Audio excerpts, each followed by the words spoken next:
All right, we're live from Fly on the Wall Productions, airedout.vt.com, and streamed everywhere you get your podcast. Good morning, everyone. Happy, what day is it, Raylene? Is it Thursday yet? It is Thursday. Hey, before I forget, and I haven't even had a chance to tell you, Logan Luce, not feeling well this morning, so he is sleeping in. Okay. So we're not going to have him on the air.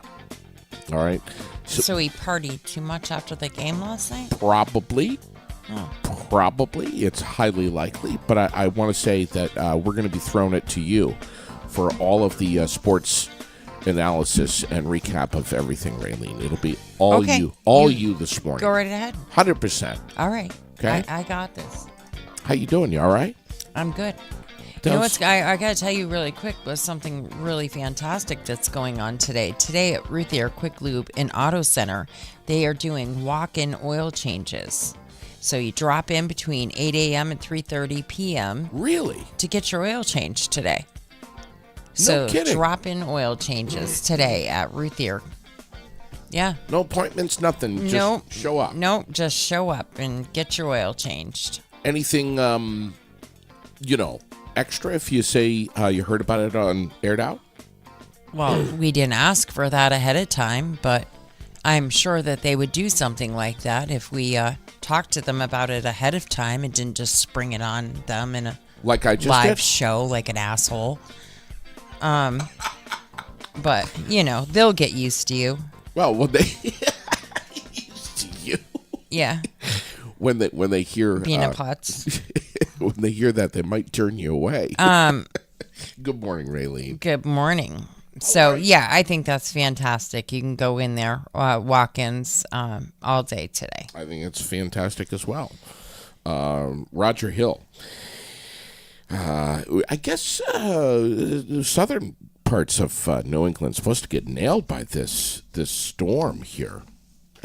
From what I read about last night, but it's supposed to be a pretty good one. That's what I'm hearing. We're at 12 degrees right now in Barrie. Mm-hmm.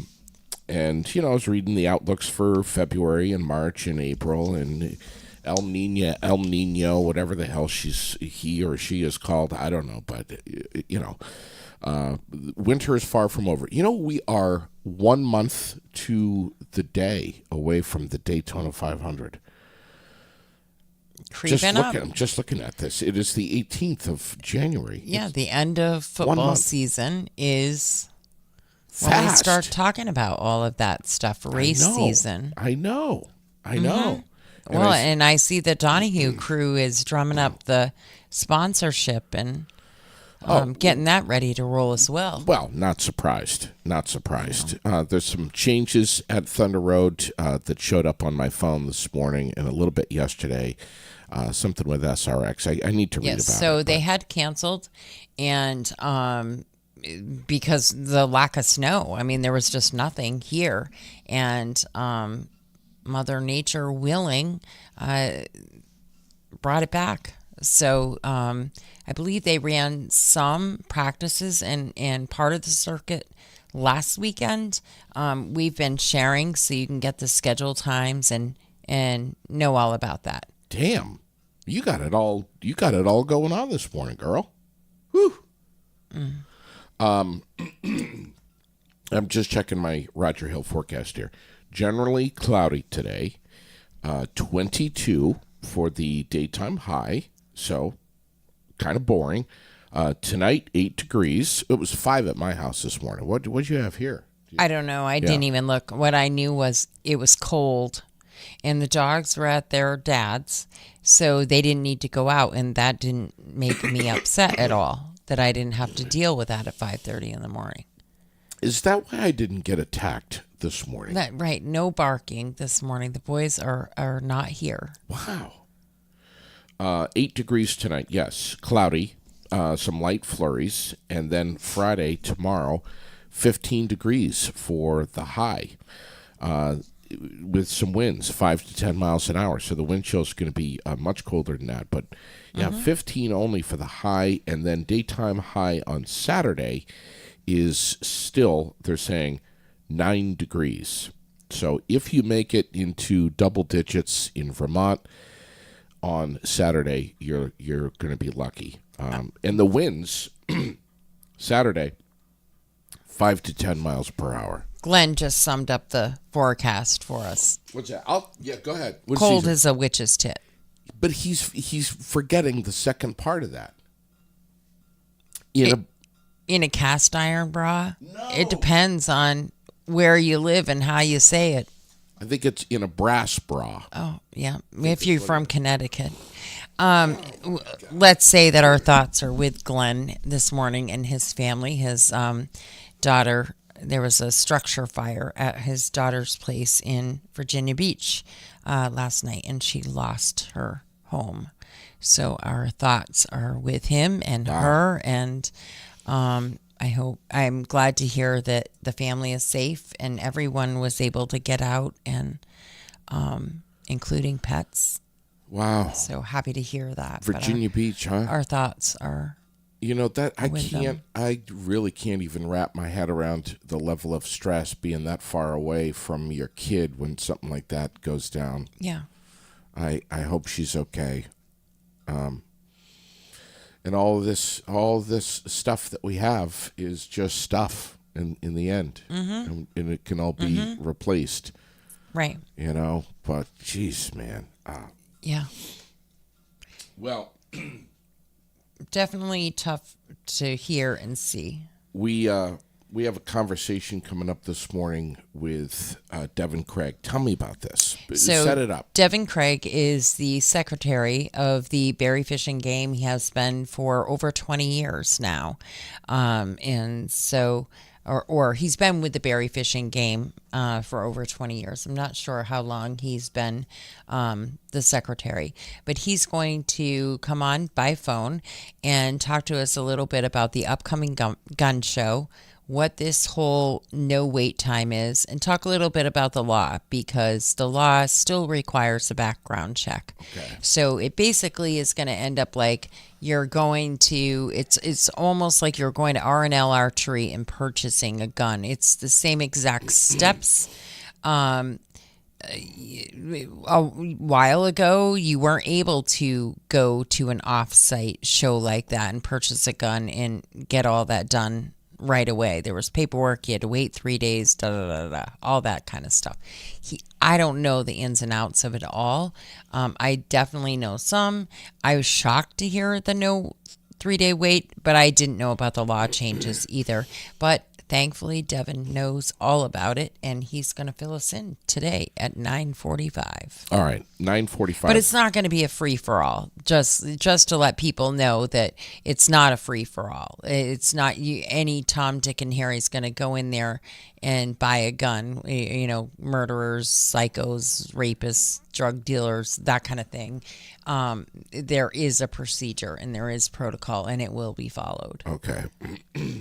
That I think it's wonderful that he's willing to hop on the air with us. Absolutely. And thank you very much to Dan Fecto for helping me make that connection. As you know, when you're on Facebook and you're trying to send somebody a message, you have a lot of mutual friends. And I had a lot of mutual friends with the people that sit on the board of the fishing game. Yeah. And you can send a message, but if you're not friends, they maybe just get a notice, they don't see it right away, that kind of thing. And so I reached out to Dan for his help, and he was able to help me make that connection. I think it's fantastic. Thank you, Dan. Very much. And another one of our amazing sponsors, Fecto Homes. Yes. And that's the kind of stuff we do for each other. We would like are supportive of each other. Hey, that's right. Phone a friend kind of thing. Yeah. And that's how they are with all of you too in your home buying process. Speaking of home buying, I want to just mention here, William Ravies is just kicking it so hard in the pants. We love them right here in Barrie. Michelle Hebert and the rest of the whole team. I don't have to list them all off, but they're just John Biondelillo. There's another one. I mean, the whole team over there is just one big family, and they are just wonderful people. You go in there, you can ask a bunch of dumb questions. They're going to give you simple answers that you can really understand. Is this a good time to buy? Is this a good time to sell?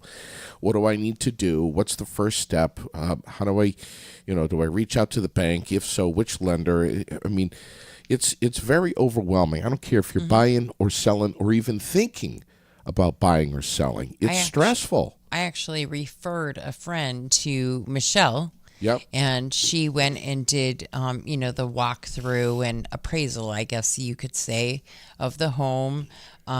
Said, maybe you could do this or maybe you could do that. But actually, I really don't think you need to do much at all, which was a blessing. And, this is what I think you can get for your home, which brought total shock because what she thought and what they thought was a pretty significant difference. Yeah. But of course, times have changed, markets have changed. And so, and they've lived there for a while. Yeah. So it was like, what, but he said the experience was wonderful because of the knowledge of the area, the knowledge of actually rehabbing herself. Her and her husband have rehabbed many times, so she can kind of tell differences between quality and crappy kind of work and things like that. It was a great experience anyway, so I was happy to make that connection. That's fantastic. Once again, Devin Craig's going to be joining us. Secretary of the Barrie Fishing Game Club is going to be joining us 9:45. About 9:45 this morning. Some of the big headlines in the nation. Please, to anyone listening in the royal family right now, and we do have a few listeners in the royal family over in England. I mean this in no disrespect, but do we really need to have in world headlines the fact that Kate had surgery and she's recovering at home, and that King Charles is going to the hospital next week for an enlarged prostate and he's going to have surgery? Does that really need to make world headlines? Well, it's a big deal over there. So let me ask you. So you're gonna here she goes. No, I am. She's gonna do devil's advocate because it would be world news if Joe Biden or Donald Trump were going in the hospital for the same thing. You'd want the whole nation to know, right? You would want everyone to know, correct? No. Yes. No.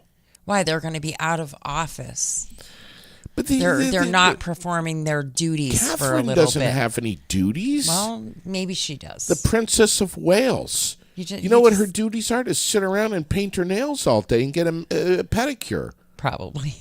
There's no duties. I know. I'm just trying to be a shit to you. You're doing a good job. And then because I know it gets you so wound up, and it's funny as hell. What does King Charles do every day? I mean, seriously. Remember the baby when she was going to have a baby? Remember when we used to talk about that? Like, oh my God, okay, big deal. She's having a baby. And remember how wound up you got about it? It's just so easy to wind you up. So when it comes to this, it's kind of like, the MC that sings that horrible Christmas thing. It's easy to wind you up about those two things. Thank you for not saying Mariah Carey. You're Thank welcome. you for just saying the You're MC. welcome. I appreciate that. You're welcome. Anything for you, dear. And then King Charles, I mean, does the world need to know that he's having prostate surgery? No, probably not. King Charles puts his pants on the same way I put my pants on. Mm-hmm. Okay? Mm-hmm. 70-something years old, 75, whatever. He gets up at 2 o'clock in the morning, just like I do, to take a leak. And it is, it's blasted everywhere. It is crazy. It's stupid. Yeah. He sleeps in every day, probably stays up late at night and binge watches, Yellowstone or well, I don't know about that, but... Or... say yes to the dress. I don't know. Sleeps in every morning, gets up. He's got somebody serving him a hot cup of tea. He sits around in his SpongeBob SquarePants jammies all day watching TV. What duties? There's no duties. Anyway, okay, I'm sorry. All right. All That's right. good. It's National Oh, Get yeah. to Know Your Customers Day. Yes, it is. National Peking Duck Day. National Peking. Duck. Yes. National Winnie the Pooh Day. Uh-huh. National Michigan Day. Yeah. National Thesaurus Day. And in Vermont, it is Homelessness Awareness Day. Oof. And this afternoon, you can join. There's going to be a vigil. So, Homelessness Awareness Day. Please join us on Thursday, January 18th at the State House to recognize the homelessness crisis here in Vermont and pay tribute to the friends and neighbors who have died without homes or while serving unhoused populations this past year. Okay. The Good Sam's co-executive director, Julie Bond, will lead the memorial vigil, which will start on the State House steps at noon. Okay. So if you'd like to participate in that. We should, yeah, I want to hammer this as much as possible. So that is today at noon. It's posted. It's on our page. You can get all the information. Well, let's say right this. There. Anyone who sees it on our page, please share it if you would. Yes. Give a thumbs up, give a like on it, and share it, please, as much as you can. You said it is National Winnie the Pooh Day today? Yes, it is. Do you remember the song from... look at all these people tuned in right now. Bill. I know. Bill, Linda, Hillary, Glenn, Judy. We love it. Damn, Michaela. I mean, everyone's locked on this morning. Thank you, guys. Does anyone remember this song from the early 70s that Loggins and Messina did? Kenny Loggins. The House at Pooh Corner. Yes. That song, I don't know what it is. It chokes you up. It just thinking about it right now, I'm getting misty. I don't know what it is about that song. There's something about it. I mean, even before I was a dad, that song, I don't know. I don't know. I love Winnie the Pooh. I do too. They have the greatest sayings and stuff, clips that they've taken from the movies. It's amazing. Yeah. It's amazing. Love it. Yesterday we were talking about this Arctic blast that is coming across the United States.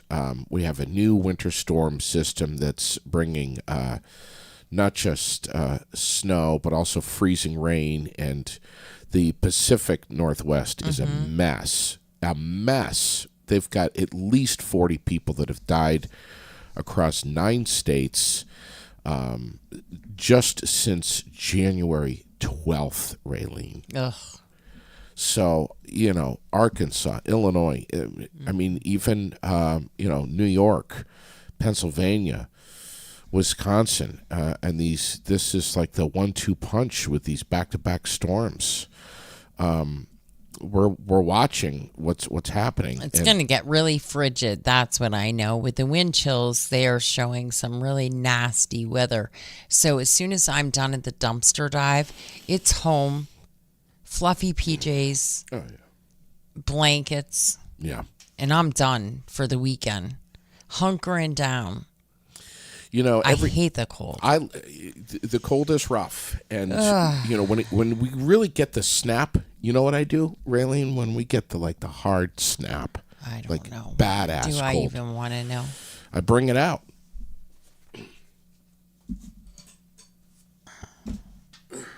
Bring it out because you have to. And usually when I put this now hat, you really look like Elmer Fudd.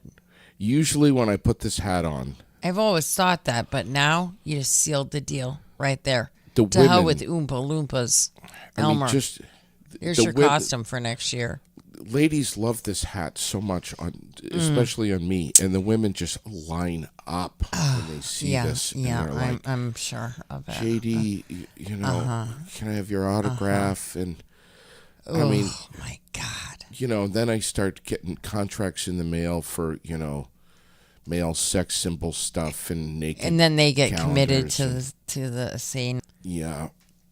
Oh my God. Seriously though, this is just I just love this hat so much. You gotta pull it down like this, so you can look a little. Yeah. Go ahead. Good Lord. In Burlington, the teen accused of attempted murder after allegedly targeting a man with his car will stay behind bars now. Saw that. Police say Hamza Velik, 18 of South Burlington, hit a man in downtown Burlington after the victim threw a snowball at his car. What in the hell are we so pissed off about in this world that a snowball would make you hit somebody not once, but twice? He hit him twice, ran him over. What in God's name? And I know this is going to sound the wrong way when I say it, but I don't know how else to say it. We're lucky that this is what happened. Sure. Because this is the kind of guy that does evil things in Right. mass casualty situations. Right. I mean, you have to be some sort of tapped in the head to flip out, or drugged up to flip out that much. Right. That just because somebody threw a snowball at you, Yeah. you would run them over, turn around and run them over again. Sure. What is wrong with you? Good Lord. We're all cracked. Ugh. We're all cracked, but same side of it though. The kid shouldn't have been He's thrown. going back to court tomorrow to see if he can be released to the custody of his parents. But Yeah. come on. Let's get to the root of that problem. I'll never forget it. I was driving through Waterbury one night, and right by the the ball field there. It was about this time of year. I'm driving, and all of a sudden, like, millions of snowballs started coming up over the bank, and Millions. all right, thousands. Okay. Yeah. And hit my car. And, it was just, I saw them before they hit, they're just pop, pop, pop, pop, pop, pop, pop, pop, It's kind of like that scene out of Did you out of Elf. slam on your brakes and yell at him at least, just to startle him a little bit? That's what I did. I slammed on my brakes. There was nobody behind me. I jumped out of my car. And they all laughed like hell, didn't they? No, and threw they more. They ran. They did. They ran. I don't know how old they were. Middle school, high school. I have no idea how old they were, but they ran across the baseball field. This had to be, God, this had to be 20 years ago. I wonder if there's a couple of adults listening right now going, shit, that was me. But I jumped over the snowbank and chased them. As part of the meniscus kind of slipped out, and I slowed down real fast. But the fact that they were running, here's the thing. Made you laugh hysterically. Even if I caught them, I wouldn't have done anything. I probably would have, grabbed him and had a laugh. I don't know. I did the same thing, Raylene, when I was a kid. Yeah. Except we were up in trees. We had a bag, and we made all the snowballs, and then we Get up in trees and hide. Yeah, and then we'd throw them out of the trees. Yeah. It's a lot easier that way. Yeah. But the fact is, they ran. I chased, scared the shit out of them. And the real truth is, no one got hurt. No one got hurt. And the real truth is that even if I had caught them, they probably would have kicked my ass. Probably.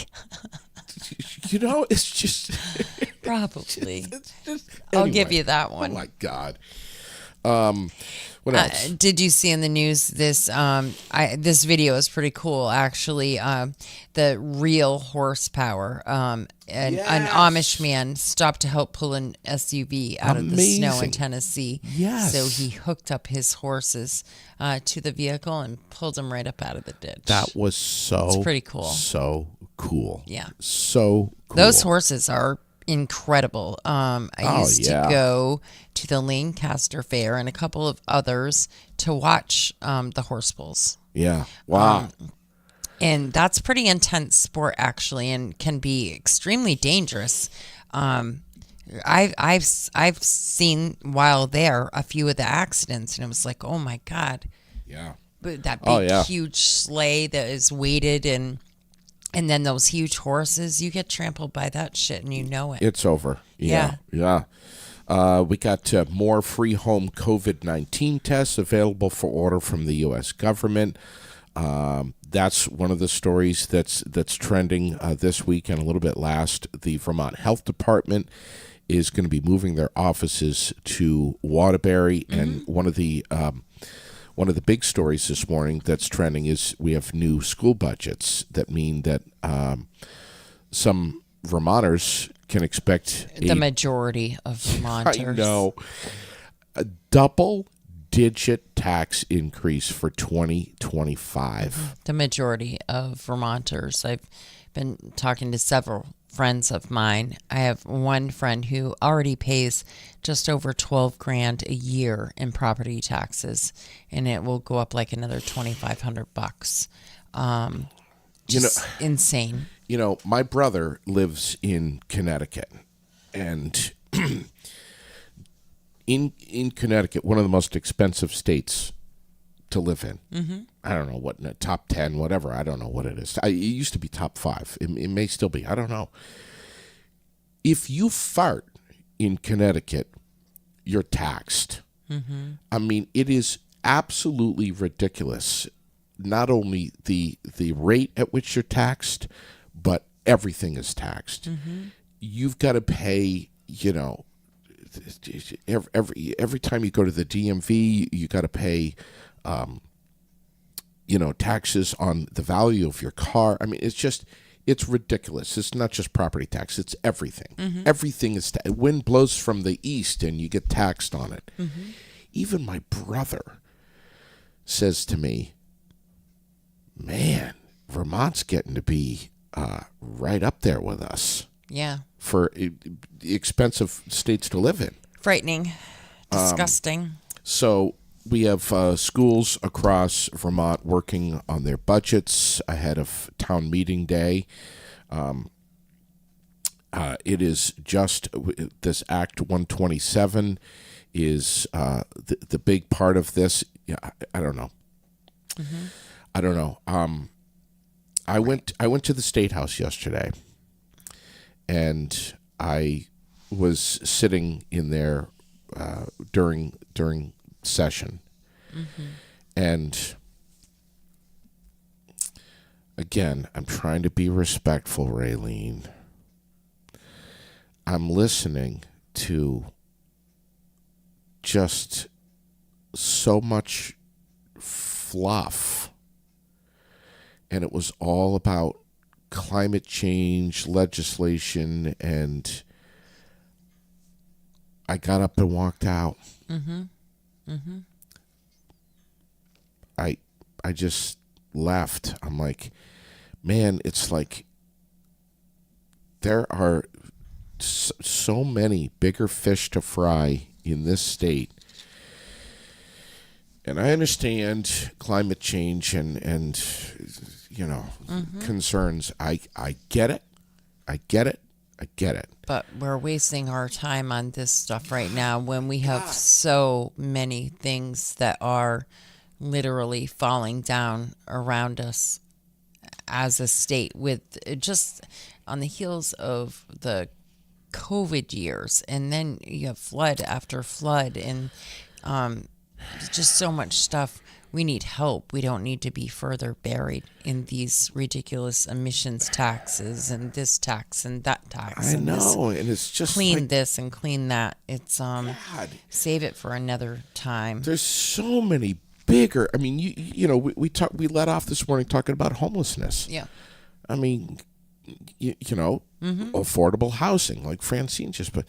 There's just so. I mean, God, man. Yeah. And I know I'll probably take some fire for saying that. Well, whatever. I heard though, while you were at the State House yesterday, that you played a little game of Find the Midget with our friend, our dear friend Farva, who we absolutely love, and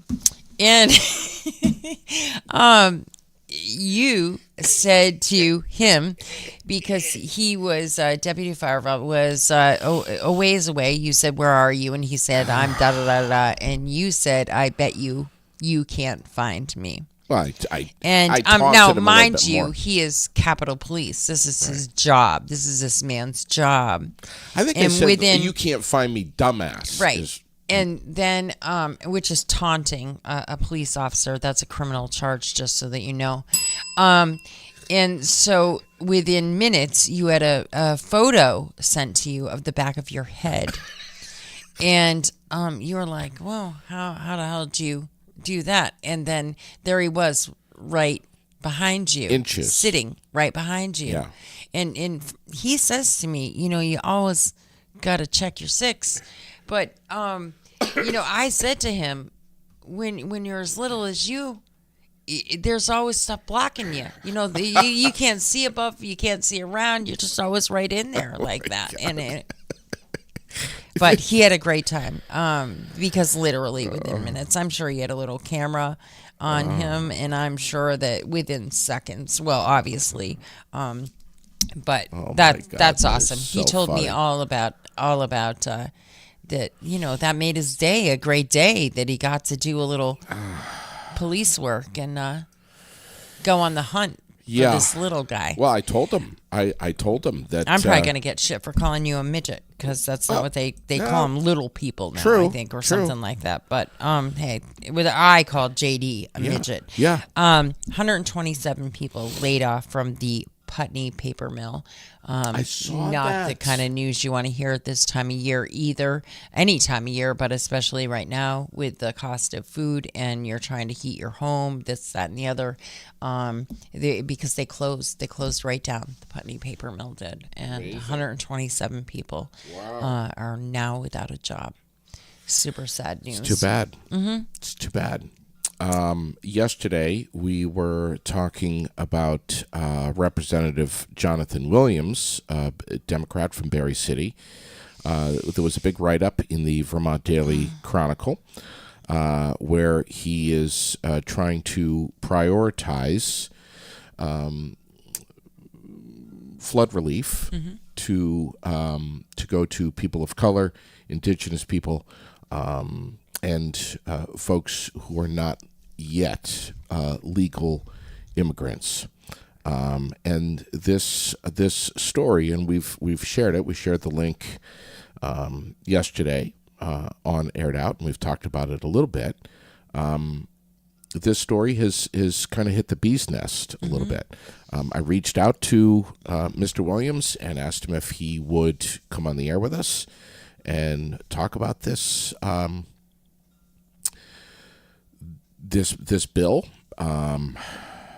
H723, and he said he would. So Wonderful.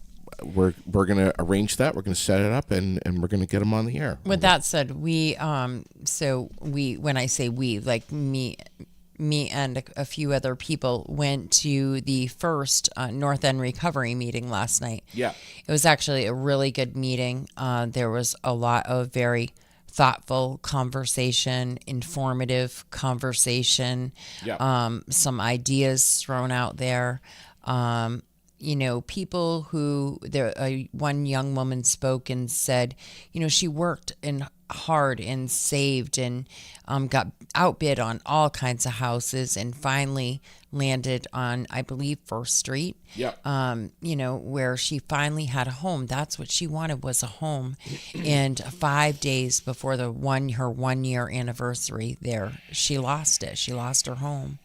And she doesn't want to go into an apartment. She wants to see the North End single family homes again.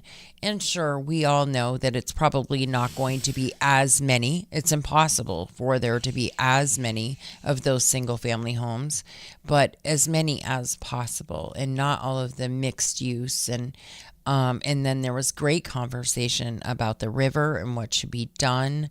After the meeting, somebody was talking about a couple of people that were very respected people in the community that said, years ago, the river was a lot wider than it is now because over the years it was made way for streets and building and construction, and that maybe some of those locations you're going to have to widen out the river again. Maybe you're going to have to dig it down a little bit. Maybe you're going to have to make pools of water here and there, find a way to mitigate the water. And so a lot of people had a lot of ideas, and I also heard the word, think about Barry's future. And for me, that's where I come to a dead stop and a hard no is if we start, number one is mitigation. Number two is to make the people affected right now whole. And then, do some more studying before there's more construction. Understand how things are going to function and move forward, and then talk about the future. Because those things are going to take a ton of time, this mixed use space. And I understand that there's money on the table and you need to use it and you need to use it now. But all of that is going to be consumed just by what you got to do to mitigate the water and make these people whole. Right. It's a lot of money, but it's not a lot of money in the grand scheme of things. Yeah. We all know what things cost. Yeah. And, so when we're talking about stuff like this and you're listening to people cry and you're hearing these deep stories, talking about the future to them and talking about all of these, yes, our playgrounds and daycares and things like that, are those necessary? Yes. And we'll get to that point. But these people need a home. Sure. And that should be top priority. It just but it was a great meeting. It was a really great meeting. It was wonderful to see so many people there. Tom was there. The mayor was there. Michael Booten, Michael Deering, Sam Stockwell, Emil. Everyone was there, and it was just a really good meeting. It was good to see. A lot of people spoke. Sue Minter spoke. As we know, she went through a ton helping figure out after Irene. She was the top dog then. And she spoke last night, and as far as figuring out what everybody was going to do statewide. And it was just really good to hear from those people. Share with our listeners more about that elderly lady that spoke. Well, she just wants her home. She just wants her home back. She, she can live with her daughter and love that she's safe and that she's living with her daughter. But it's not her home. And she, when she said, I just want to go home, I hate living here, she immediately grabbed her daughter's hand and said, I don't mean this, I don't mean I hate living with you. That's not what I mean. I just mean that I lived in my house for 62 years and I just want to go home. Right. And I spent a lot of the night, Terry, for sure. Yeah. To hear what these people are going through. And then, there were some comments and suggestions that maybe we get rid of all the commercial buildings down there. Yeah. Well, where are they going to go? Because all those commercial buildings are where people in the city work. Sure. We're talking about sheds and roofing companies, right, and in these companies that employ people. Yeah. We can't say we're not going to have anything commercial down there. Yeah. That just doesn't make sense. Yeah. Maybe some of them. And where are they going to go? And what will that do to the tax base if all of a sudden you don't have these commercial buildings? And there's a lot of nuts and bolts and moving pieces that I certainly don't know all of, and I'm learning as we go. And some of the people there There's this one lady, Amy Gelford. She speaks also at almost every council meeting, and she always very much knows what she's talking about. She's very articulate and very thoughtful in her mindset of moving forward. Somebody said something last night, and I watched a little bit of it. Admittedly, I wasn't able to watch the whole thing, but I heard a lady say that one of the things that we should do or consider or whatever, and I'm paraphrasing here, I'm not quoting anyone, was that we should, I heard, raise the bridges. Yes, so there is talk about raising the Willie Street Bridge because it acts like a dam. And so there is talk of that. Help me out. Where's Willie? Where's the Willie? So Willie is just past the police station on the left. It's good. You can, okay. Where that bridge is, right by Air Auto. Right. Yes. Yeah. It acts like a dam right there. Yes. But also a gentleman that was there last night owns a business just up further, right behind Cumberland Farms. I think it's called South 2nd, West 2nd. I don't remember. It's part of 2nd Street anyways that goes out behind Cumberland Farms. That there is like a horseshoe there now. Yep. And when the water is raging like crazy, it doesn't want to go horseshoe. It wants to go straight, as water does. And so that causes a backup and a problem there as well. But I will let you call Devin. While you're doing that, you should play Connor while you're getting I got to find Connor. Devin on the phone. I would definitely. I forgot about Connor yesterday. Can you believe that? No. What an asshat. I can't believe it. I thought we played Connor. We didn't.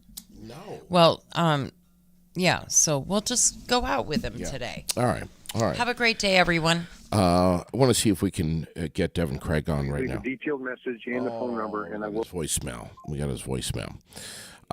We'll try him again here in a second, and see if we can get Connor's motivational morning on as well. If you're not familiar with Connor yet, you're going to be. You're going to be real soon. He's going to be on the air with us. He's actually going to be sitting down with us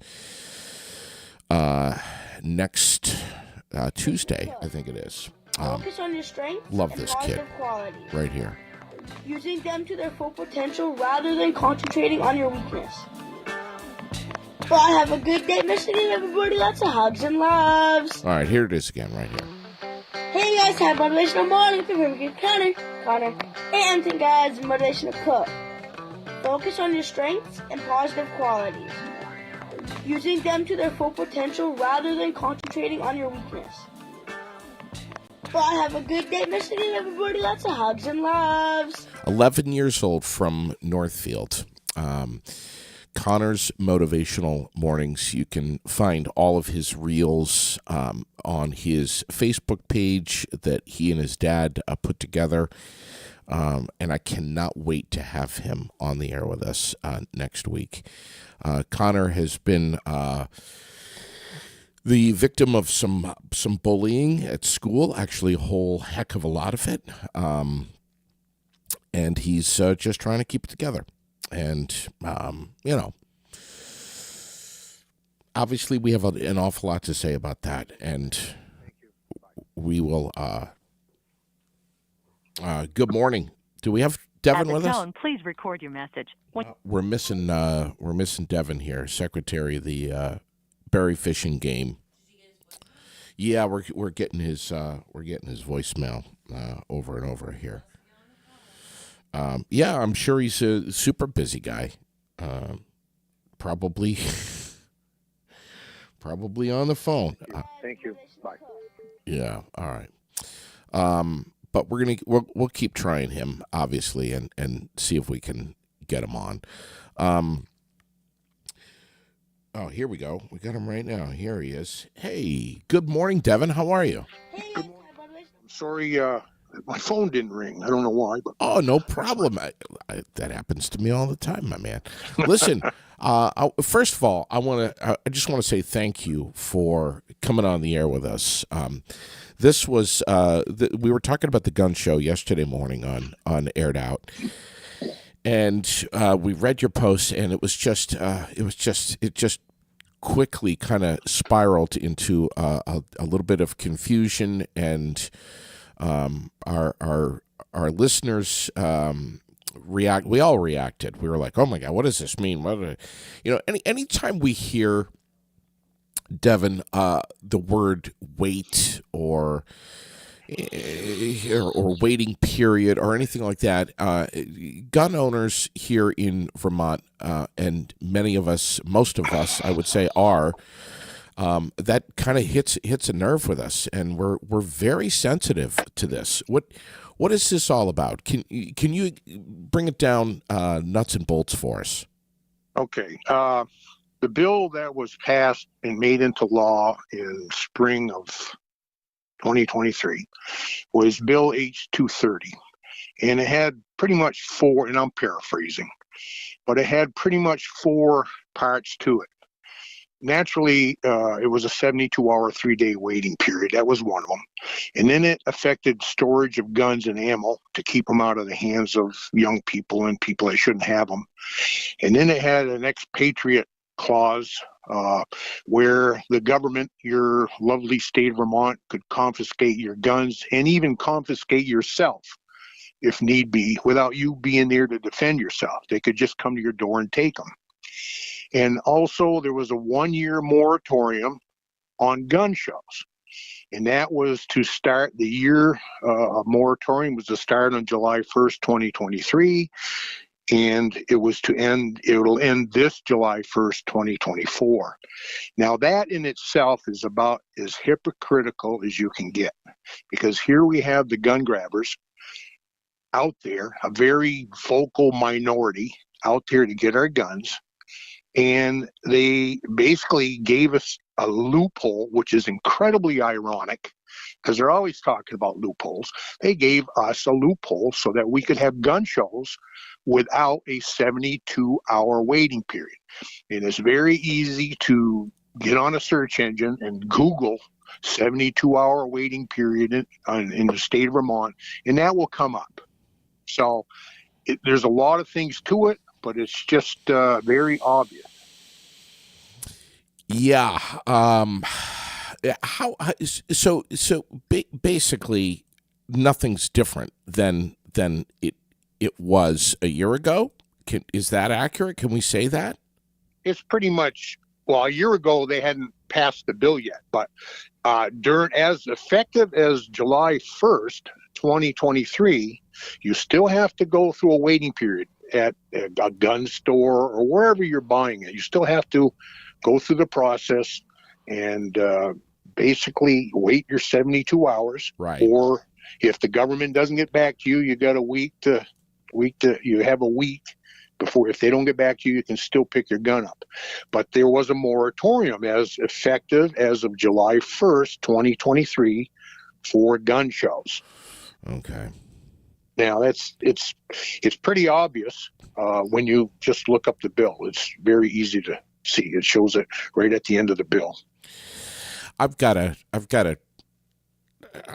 really need to make the time to sit and read this bill. And I think that before I say much more, or before really anyone hops on social media and starts sounding off on this, that we really need to just take a deep breath here, relax, and read the bill. Yeah, well, that's the problem with social media. There are so many experts around. Immediately a sentence is made and people become experts immediately because that's right. They speak about what they think, not what they should know. Right. And that happens all the time. I fall into that trap too. But, for the most part, it's very easy reading. Google it, H-230, State of Vermont 2023, or just Google 72-hour waiting period. and you'll see it's right in there. Unfortunately, well, the antis in this one had a good intent. They were very noble. They were trying to basically, Mr. and Mrs. Black, who lost their son to suicide, were basically trying to save us from ourselves. Yeah. And that preventing suicide. And in my opinion, that's not going to happen. And I'm kind of an authority on that because my father and my brother both killed themselves with guns. So, you know, you're not going to stop this. And that's the mantra of the liberal government, is to save you from yourself. And they don't make laws based on what happens generally to the public. Yeah. They love to make laws based on aberrations. Yeah. Suicide is an aberration. It's not normal behavior. So, wow. Yeah, and well said. And when you're chatting with someone, we all need to remember, myself included, that we don't know everyone's backstory. We don't know everyone's personal story. And with regard to guns and how they have affected someone's life, either positively or negatively. We have to be very careful because, like you just said, suicide has touched your life twice. So you understand, you get it. I do. On a real personal level.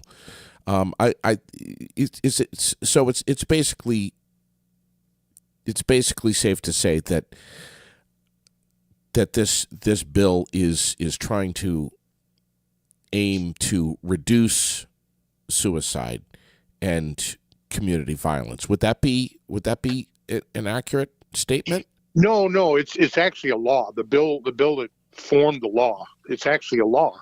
The thing is, yes, it's accurate that they had, again, I'll say the word noble, wanted to make an effort to reduce suicide. And in my opinion, it's going to be extremely hard to do. Might they save one or two lives? Absolutely. It's possible. But for the most part, it's not probable. And most people that want to really commit suicide are going to do it one way or the other. Yeah.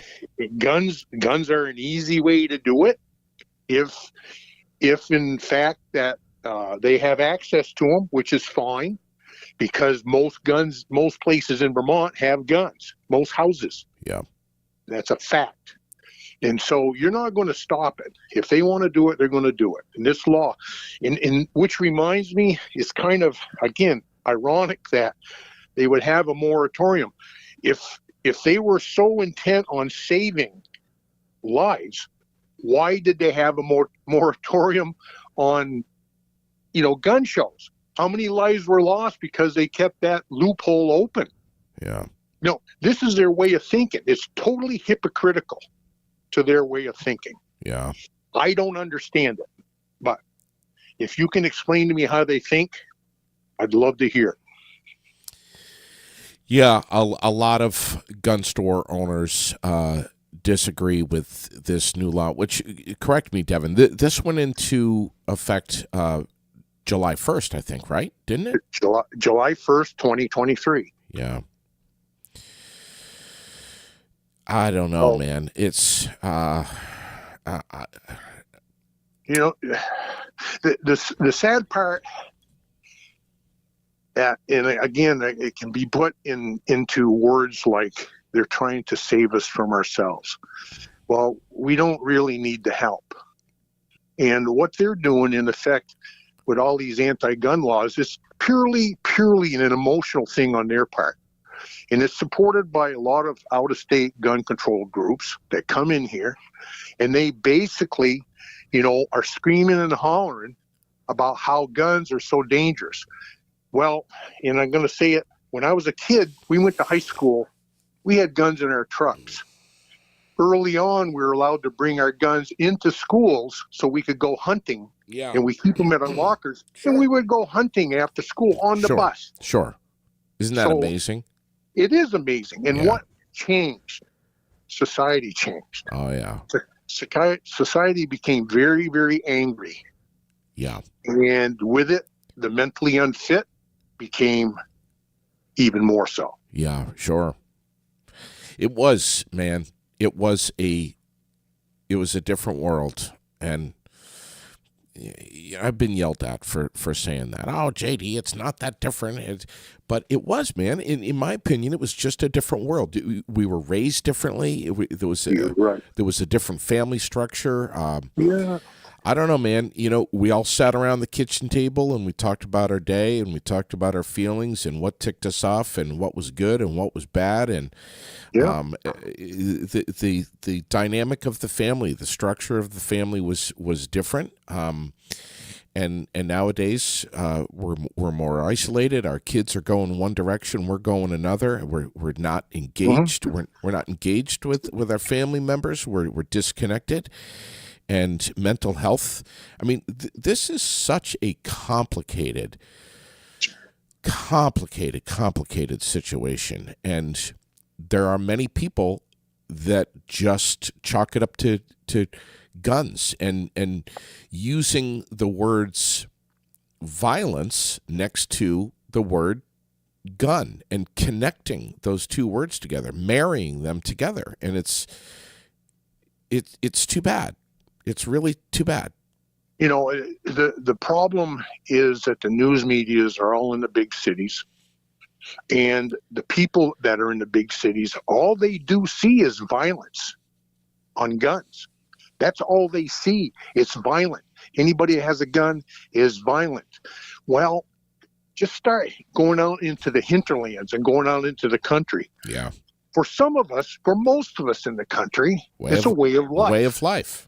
And, you know, we go skeet shooting, we go target shooting, we involve our family, our friends, our children, and it's a way of life. And can it be harmful? Yes, there are accidents. But for the most part, it teaches you responsibility. Sure. It teaches you to be aware of your surroundings. It teaches you that there can be very drastic results if you use it wrong. Sure. And the people of the cities don't do that because the people that are using the guns don't care about that.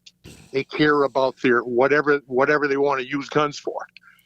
Listen, Santa Claus delivered this just a couple of weeks ago, a Red Ryder BB gun to my 9-year-old daughter. It was under the tree Christmas morning with a note explaining that this is not a toy. And that, you can That's where it starts. and you can shoot, you really can shoot your eye out. And That's right. you know, and that you have to be responsible and you have to know you never play around with it. You don't point it at anything or anyone. The whole 9 yards. And, you know, we sat down and learned about the safety button and, you know. Absolutely. And that's the way it should be taught right from the beginning. And the people that don't have guns only see the bad stuff. They don't see what we see every day. Right. I mean, they just don't. And they don't understand, and they refuse to understand. Because, you know, if I took their golf clubs away because they could hit someone with a golf club, Sure. would that be right? If I took their tennis racket away because they could kill someone with a tennis racket, would that be right? No, it's common sense that it isn't the way to go. But they're going to do it, and they're just chipping away. It's death by 1,000 cuts. Yeah. Wow. Yeah, well said. I agree with you. I Yeah. mean, we just there's a lot of us that we shut our ears off. We just shut our ears off. You know, I don't know. We're getting a question here. Can you leave the gun show with a gun? I think most of us know the answer to that. Yes, because you have to, by Vermont state law, at a gun show, you have to still, gun show or anywhere, you still have to pass the federal check. I think it's Form 4473, something like that. But the thing is, you still have to go through a background check. So every gun that's sold there, Sure, legally needs to have a background check. what are your constituents, your friends, and your fellow folks over at the Fish and Game Club? What are they saying about all of this right now? Pretty much what I'm saying. Most of them have spent a lifetime. Unfortunately, most of us are in their 60s and 70s and stuff. A lot of young people aren't doing the gun thing. That's just for different reasons. There's a myriad of reasons. But, because there's so many distractions in life when they're young, But pretty much they're of the same resolve that I am, is that, it's a huge problem for the people who like guns, because it's a tradition with us. It's a way of life. It isn't that we go, I'm going to go get a gun and go out and shoot something. That's not how it's done. And I could go on and on and on about feelings and how people are brought up and stuff, but it's a tradition. And not only in the state of Vermont, but throughout the United States. And people call it a gun culture with a lot of derision. It's not a gun culture. It's a way of life. Guns happen to be involved. Hunting, target shooting, stuff like that. That's a way of life. Yeah. Question here: do you expedite the background checks? You can't expedite them. You have to go through the system. If they get backlogged, you have to wait until they get back to you. Mm-hmm. Now, I've heard it said by a few of the gun store people that I know that if they know there's a gun show going on, that they actually man the system a little bit longer because they know it's going to be pretty much, more activity. So whether that happens or not, I don't know, but I've heard that. Go ahead. No matter what, the background check is performed, and if you clear, you can leave the gun show with a gun. That's correct. Yes. And so just clarifying that for someone who's listening. You just got a comment here. Guns are wood, steel, plastic, and by itself is not dangerous. Put it into an uneducated, misinformed person is what makes it dangerous by itself. Hanging on the wall, it is a piece of art. One of the things I teach people shooting in rifle, shotgun, pistols, whatever. One of the things I like to do when we run a class is I put this gun, whatever it might be, usually it's a pistol or revolver, a handgun, and I put it on the table in front of people, and I say to them, guns can kill, but I'm going to show you something. And I'll point to the gun, and I will say, kill. Usually there's silence. And I'll say, kill. And usually there's silence. And you know why? Because a gun is an inanimate object.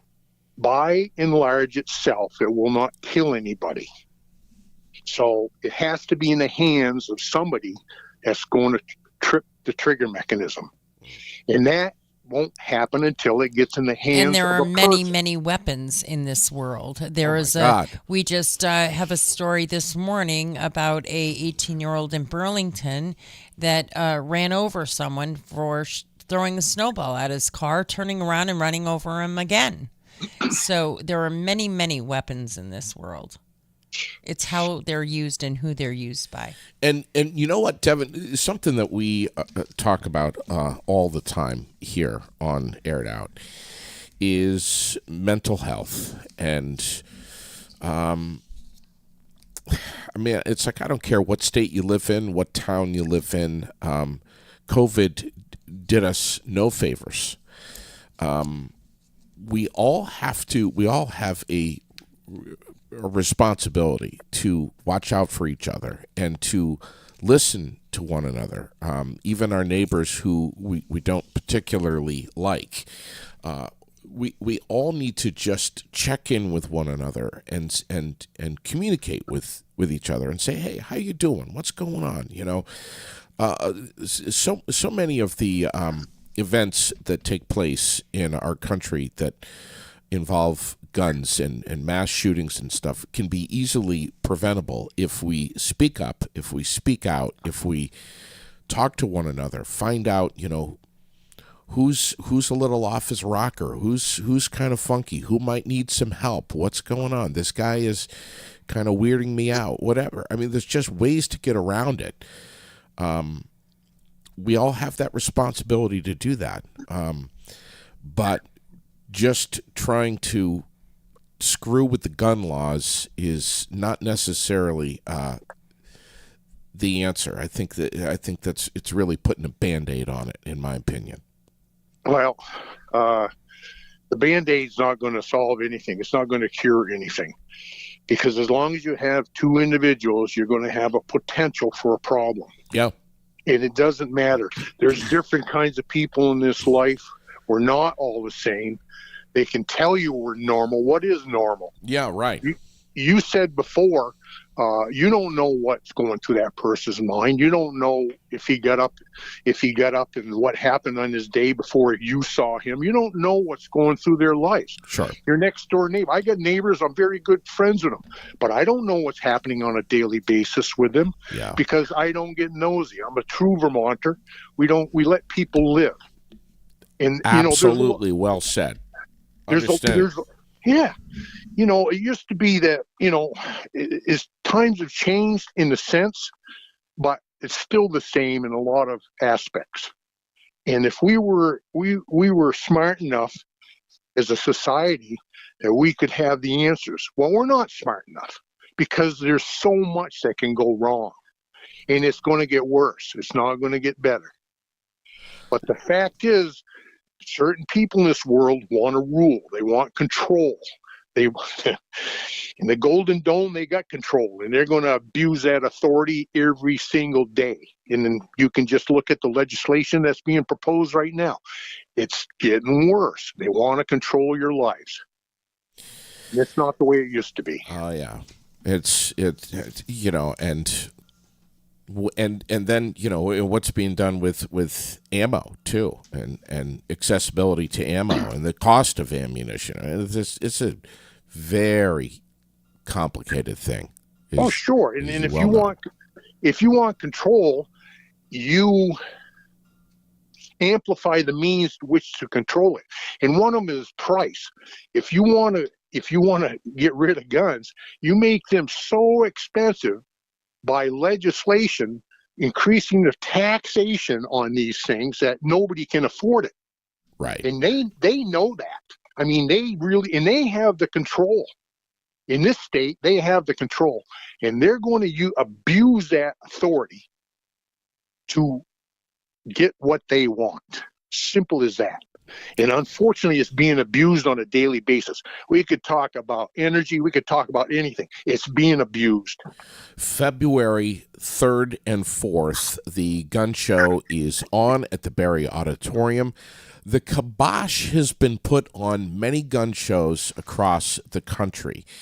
Do you think that the Barrie Fishing Game Club gun show is something that will continue in Barrie at the auditorium for the future? Well, the chairman of the gun show, Brad Herring, has been asking a lot of the vendors that exact question, whether they would come or not. A high percentage of them said that they would. Now, the 3-day waiting period is usually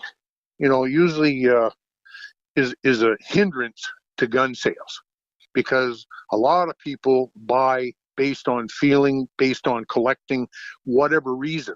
They don't buy it because they want to go shoot their neighbor.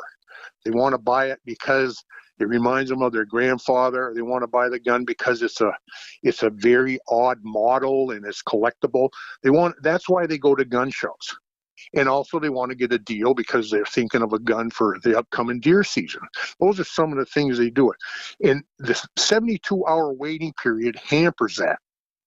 You know, because a person comes up and drops $1,000, he wants to leave with what he paid for.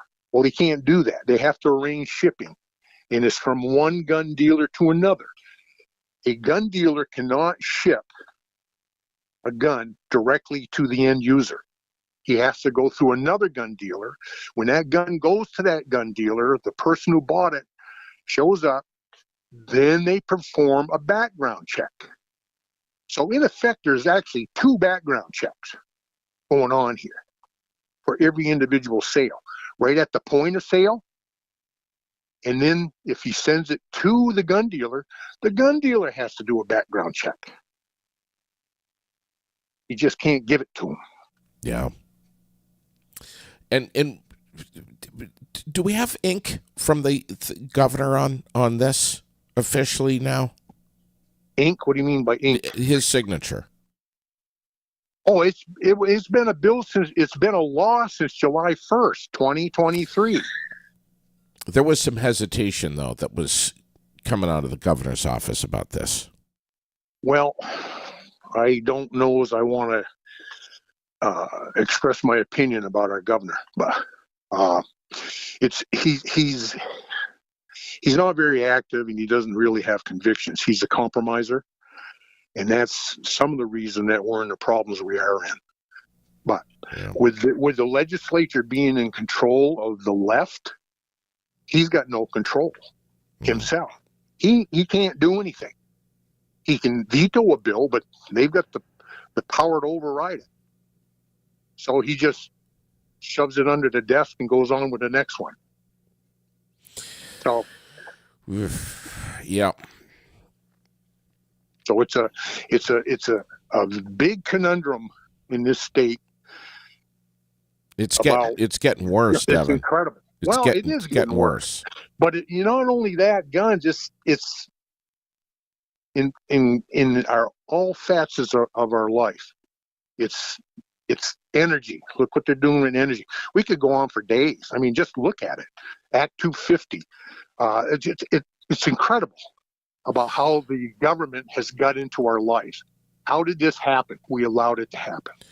Listen, I want to thank Raylene for getting in touch with you yesterday, and I want to thank you for having a conversation with her and agreeing to come on the air and set the record straight on this. I think there was a lot of confusion yesterday morning about this, and you've spelled it out and spelled it out well. February 3 and 4 is coming soon. I hope that we can chat with you again sometime, Devin, if we could. Well, if you can gladly do that. I have to get permission from the club if I'm going to represent them, which I did. We can, but if you want to stop at the gun show, I'm usually in the kitchen. Stop up there, stick your head in, say hi, and we'll go from there. Listen, man, we appreciate you. And thank you. Just a big thank you to you for taking some time out and chatting with us. And I'm sure many people appreciate it that are watching and listening this morning.